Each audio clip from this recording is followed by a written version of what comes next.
Bonjour. La légalisation des drogues dures. Avant, l'alcool était interdit au Québec, comme dans toute l'Amérique du Nord. Et c'est en 1921 le gouvernement québécois qui était le premier à installer un système de contrôle gouvernemental de l'alcool en Amérique. Dorénavant, c'est une société d'État qui vend l'alcool et qui engrange les profits, plutôt que les contrebandiers. Avant, l'avortement se faisait en cachette, au péril de la vie des femmes qui y avaient recours. Aujourd'hui, ce traitement médical est offert dans le système de santé comme n'importe quel autre problème.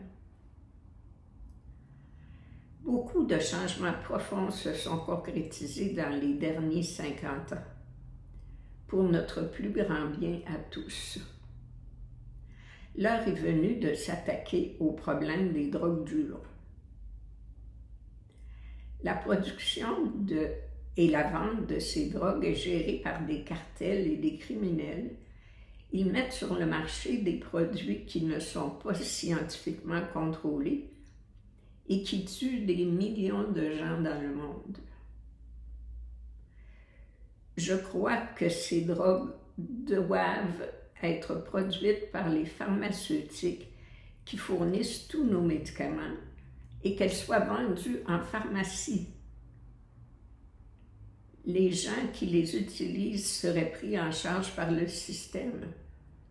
Un médecin, un pharmacien, un travailleur social prendrait chaque cas en main.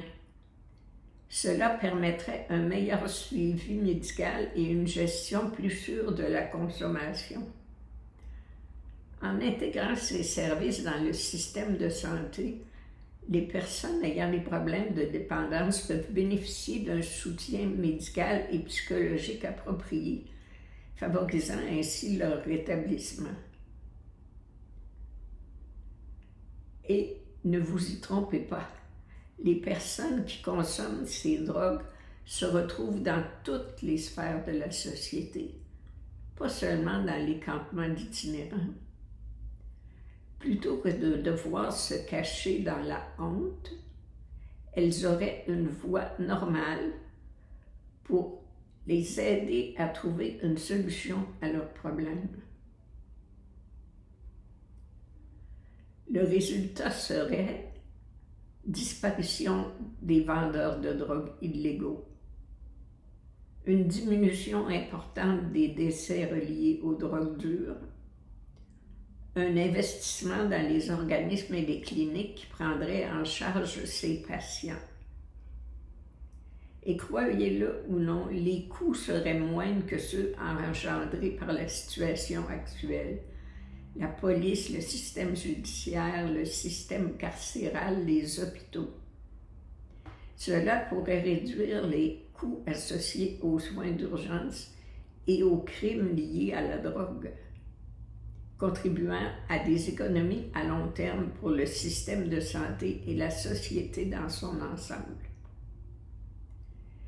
Je crois qu'encore une fois, le Québec peut devancer les autres pays et provinces, pas seulement en déjudiciarisant et décriminalisant la possession de quantités minimes de drogue dure, mais en prenant en main la production et la vente des drogues dures et en offrant le soutien et les soins aux personnes qui sont aux prises avec des problèmes de consommation.